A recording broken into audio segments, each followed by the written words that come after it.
corn kernels. Hi everybody! It has been so long since I have sat down to film a video. I know I uploaded just last week. I did my 2 videos, but I had stopped filming at the end of April. That was the last time I picked up the camera. So it is now mid-May and I have basically had a 2-week hiatus and I am so excited to be back. First of all, yes, Mona is back because we are in our nice little corner, and second, you will see a cord here for the rest of the summer. That is for our AC unit because I cannot sleep in the heat. I feel like I'm gonna die.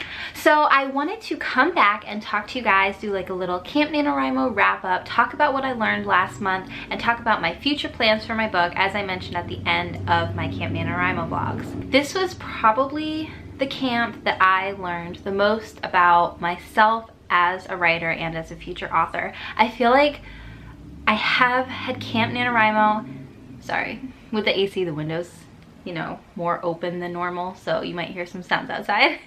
I've had past Camp NaNoWriMos where I was way more productive word count wise and story progression wise, but this month was really all about finding myself, finding my voice again, finding my place as a writer, what I want to write about, what I want to do, and really overcoming a lot of things. Now, if you watch my vlogs, I kind of talk about it pretty much throughout the whole month, but I thought I would wrap it up nice and concise here, and that way you don't have to sit through, I think, let's see, each one's like half an hour, so like two and a half hours with my extra bonus part 2. So yeah, that's a lot to catch up on. Essentially, I really struggled with self-doubt and I don't know, I'd given up on myself in a way.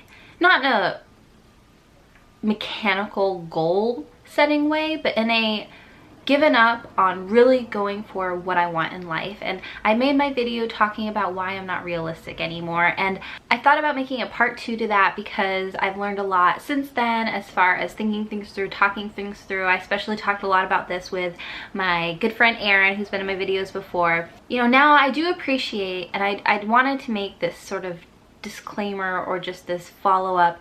I understand the point of setting goals and being realistic. Obviously, I understand that. And really what it comes down to is I think that in order to be successful in whatever you want in life, you have to do both equally and you have to respect both equally. I think it's so easy to get caught up in the goal setting and the being realistic part that you really don't respect the dreamer in you. You think, you know, that's just a small voice. Those are for naive people. You know what I mean? Like, you don't, like, respect really is the right word. Like, you have to respect the dreamer in you, the optimistic person in you. I think that being optimistic and being realistic should be partners and best friends, not opposition of each other. And then obviously I've talked about the importance of dreaming and whatnot. So I think really you should be using your goals to set you up for your dreams, not as ways to knock your dreams down. I think that they should be both uplifting and positive, essentially, because it's all fine and dandy to just dream about things, but unless you're actually doing something, they're not gonna come true. So yeah, that really was the discovery portion I went through during Camp NaNoWriMo, because as I talked about, I had kind of hit this weird block where I was trying to very mechanically work through issues I was having with my story and having with myself as a writer, and being able to get down really deep into the issue of why basically this wasn't fun for me anymore. Because that's really what it came down to. I wasn't having fun writing anymore, and I wasn't having fun planning my story anymore. And it was because I was limiting myself so much. I had made it all work, no play, essentially. And I was too afraid to even experiment with my story because I thought that it was going to move me further from my goal. And, you know, any writing moves you closer to your goal, even if it's not in a way you expect, because it's making you a better writer, and you never know what's going to be, oh no, allergies. You never know what's going to be useful to your story. So I could go on and on about that, but I don't want this video to be too long because that's what my vlogs are for. As far as Camp NaNoWriMo, yes, I did win. I did 30 hours worth of work. And it was a very peaceful win because towards the end, I really started enjoying what I was doing again, and it almost didn't feel like work. So it was almost like this weird lackluster win. Like, I just was like, oh, I guess I'm done. It wasn't like this dramatic buildup where I like blood, sweat, and tears fought to the end. I guess that's the benefit of doing it hourly, and maybe that's how it should be. So I'm sure NaNoWriMo this year, when I do it, will be more the blood, sweat, and tears stuff if you want to really see me struggle. So really quick, before I talk about where I want my story to go next, because I want to end with talking about my writing, I kind of wanted to give an update about what's been going on in my life. So I don't want to go into the details too much, mostly because I'm afraid it's going to sound super dramatic, and I haven't figured out a way to tell the story short. And I've only talked about it with 3 people, and that's Zach, my mom, and my friend Erin. But basically, I had a really bad scare on May 2nd. And it's one of the reasons that my last vlog was up so late, because I planned on going home that night and editing part 1 of my final week, but that didn't happen. And I kind of went through a really, I don't want to say bad, but I was just in a really weird place after that scare had happened, and I had a lot of anxiety, and I was just going to bed pretty much as soon as I got home.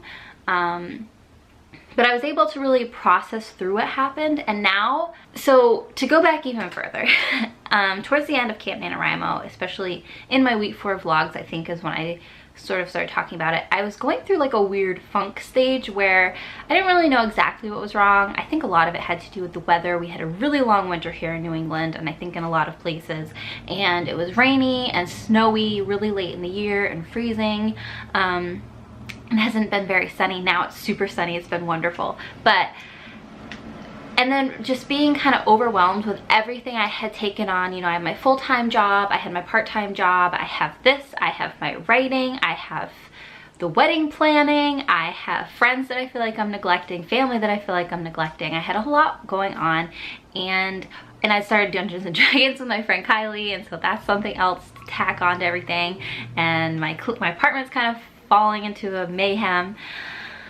So with all of that, on top of the weather and everything, and just feeling like I was failing myself during Camp NaNoWriMo, being so far behind all the time, I kind of got into like a very, like, I don't want to say depressed is too strong of a word. I was not depressed. I know what depression looks like. It was not that. It was a funk. That's the best way I can call it. It was a funk. I was negative feeling and just kind of feeling like nothing really interested me.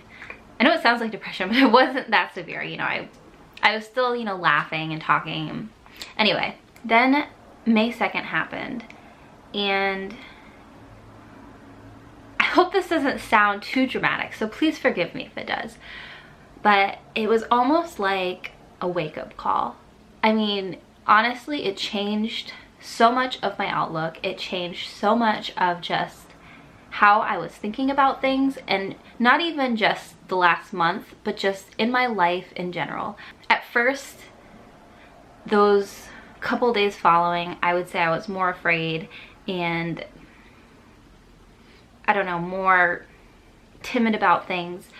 But then I was just so grateful. I was like, look at what I have in life. Look at everything I have. I have this, yeah, I've got a lot going on, but that's because I have so many wonderful things life has offered for me right now. And honestly, it's just, I don't know, it shook me out of it. I feel like it was this divine intervention, and I feel so much better. And it sounds so silly, but I feel just like myself again, and I'm so grateful that my funk didn't last too long and that I was able to come out of it. And now the weather's nicer, so that could have potentially had something to do with it as well. Zach thinks that I'm very influenced by the weather, which kind of bothers me because I like to think my own happiness lies with me. But pretty much when it rains, I feel sad for no reason, and when it's sunny, I feel happy for no reason. So I think I just have to accept the fate that, yeah, I'm very easily influenced, and I probably should move to San Diego so I'm happy all the time. But yes, so I've been doing really good. I haven't picked up the camera until now just because I've kind of been trying to get the rest of my life back together, back to organized. I've been feeling better about so many things. I learned that I do need to drop some things for my own sanity. For example, if you saw during my bullet journal tour, I talked a lot about tracking my calories. That was my goal for this year. It was to track my calories every single day, and I was never successful at it in that I always went over my limit. So I always tracked absolutely everything. I did not fail doing that, but I never met my goal. So every single day I felt like I was failing, and I'm just not very good with, I feel like I do better if I don't know oh, I have 300 calories for dinner. You know, it felt like constant stress and failure. So I decided to cut that out of my life, and I am still losing weight, so I guess I didn't need, I mean, I think it was really valuable for me to see exactly how much I was eating and overeating, but it was just not healthy for me. I didn't become obsessive with it, I just became depressed with it. That really was kind of it, and I've stopped taking the pressure. Like, I love running, and I just have stopped taking the pressure off of I want to run 3 times a week. Basically, I've put my health and fitness kind of, I wouldn't say on the side, because it is still something that's really important to me and something that I want to improve and get better at, but I've put the heavy tracking to the side because it just was really a negative impact in my life, and it wasn't helping me in the way that I needed it to. So I think I have to approach things a little bit differently and not so number focused. So now let's talk about my writing. I feel like this is a weird tangent, but I don't know where I was going with all that, other than I'm feeling so much better, and it's just been really great, and life is good, essentially. I'm very glad to be here. I'm glad to be able to experience so much. Oh, and so one of the things that I've been wanting to improve, and that, like I mentioned, I've just been feeling better, and just like I want to tackle the world more. I really just want to do more. Like, not in like a pressure way, but just like on the weekends I want to go exploring. And you know, originally for my birthday we've thought about going to Nantucket and to Martha's Vineyard for the weekend, which is still a high top contender, and is probably what's going to happen. But yesterday I had the crazy idea. I was listening to Malibu by Miley Cyrus, and I turned to Zach and I was like, I wonder how much tickets are to Malibu. Yeah, Malibu, California, from Boston. And I thought, oh, too expensive, but like, what if we just went there for my birthday? Wouldn't that be funny? Like, hee hee. And I looked, the tickets aren't that pricey. I guess no one like goes there because it's not a huge tourist town. I have no idea why they're not that pricey. I mean, they're still up there. They're like average like $250 to $300 round trip. But if you look at prices from Boston to anywhere else, like to Colorado is like, I don't know, $600. Like, you know, plane tickets are really expensive coming and going from Boston, especially in the summer, because it's a high tourist destination. And so the fact that Malibu was, I mean, it's still expensive, which is why it probably won't happen. But I told Zach, like, I'm gonna check it every single day. If those babies dip below 200, I'm booking the flights and we're going to Malibu. Because why not? I don't want to say it's, you know, life is short. That's not the reason for it, but life is amazing and I just want to go check it out, you know? Like, I want to go to Malibu, so maybe I should just go. I know it's crazy. I just want to do it. Anyway, to talk more about my writing so that this video is not half an hour long, I suck at this part. I'm so sorry. So next steps. As I talked about, I didn't get as far with my book as I wanted to, as far as where in my edits I wanted to be. Basically, I have embraced the idea that I just kind of want to go into it fresh. I don't want to say start over, but just like try something else.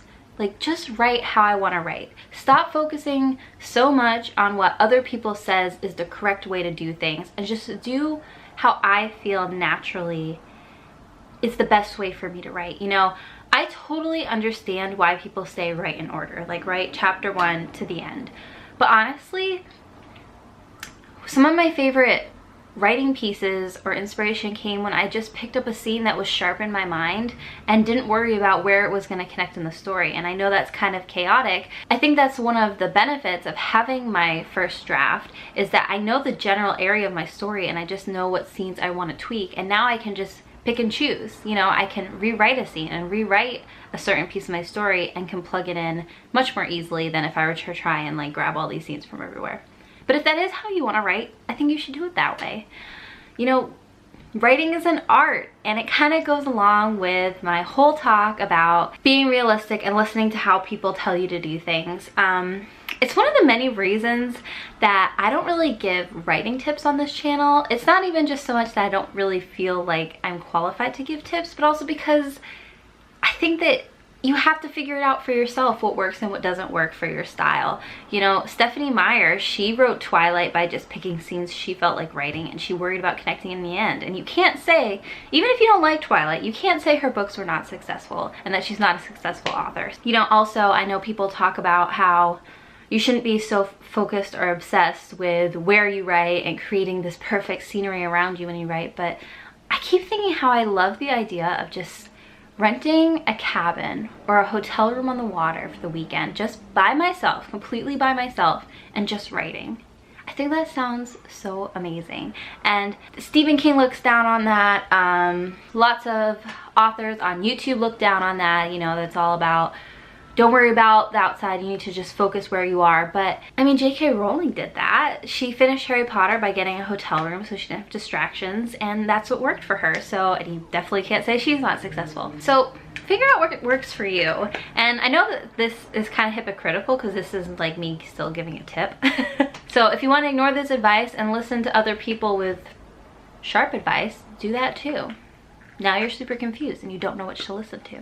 Okay, so with my story, it's kind of like up in the air as far as what next steps are involved with the actual story itself and what I'll be working on in my writing.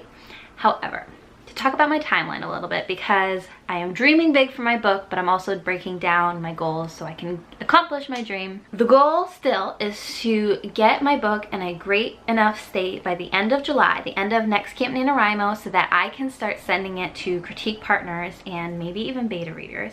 I don't know about beta readers just because I don't think it will be ready enough, but I have so many close friends and even friends on here that I've met that have asked to see my work, and I have not shown them because I'm like, trust me, you don't want to see it right now. But I would love to get into a place where I felt happy enough with my book that I thought it actually made sense and had other people actually start to read it. I'm especially excited for my friend Erin to read it because she read the roughest rough drafts. Yeah. And she said they were good then. She's a liar. But I think she'll be really excited how much better they've gotten. And still, my ultimate goal is to start querying by the end of the year. I am so excited. I've even started to make a list of agents. I know that's getting ahead of myself, but I don't care because I like getting ahead of myself. It makes me excited. And so, yeah, start querying. I want to hopefully have my query letter drafted by the end of NaNoWriMo, I would say, and then I'm gonna send that to a professional for them to edit and give tips and feedback on, so that way I'm not sending out a really crappy query letter to agents. I'm excited. And as I talked about, I am signed up on the wait list for a summer writing course. I don't know if I'm gonna get in. I don't think I am because I still think I'm number 3 and nobody's dropped it, so I think I'm gonna have to wait for fall for that. So that's what's coming up also in fall. Okay, that's it for now. I'm supposed to be grocery shopping and I'm not. Zach's gonna think I just spent a really long time at the grocery store. But I just wanted to come on, give you guys that update. It was a little bit rambly. That's just my style. My next video is gonna be all about my favorite videos from Camp NaNoWriMo from my past cabin mates. Maybe future cabin mates. I love them all. Guys, if you want to be July's cabin too, let me know because I'm totally gonna go back with y'all. No joke. And Brooke just tagged me in a Titanic tag. Yes, I love that movie. So excited. I will be doing that as well, probably next week. I'll link hers down below in the meantime so you can check it out. I'm starting to get stuffy. Any other updates, Mona? We finished Cursed Child by Harry Potter. Do you guys want to talk about that? Because I'll talk about that. That's it for now. I will see you guys in a few days for my second video of the week. I need a sign out. You know how YouTubers have like sign outs, like things they say? I don't have one. Let me know in the comments below if you have ideas for me. Is that cheating to ask for ideas? I don't think so. Thank you to everyone who's commented. By the time this is posted, I'll probably have replied to everyone's comments. I'm so sorry. I've been so delayed with commenting back. Like I said, I've had a lot. And so I'm going to be much better about that. And also you can message me on or follow me or tweet me or whatever on Twitter. You can message me on Instagram, comment on Instagram. I reply to those as well. And that might be a quicker way for me to reply if you have something pressing to say. Okay, goodbye. I'm gonna go now, for real. Gonna put on pants because I'm not wearing any, and then I'm gonna go. Okay, bye.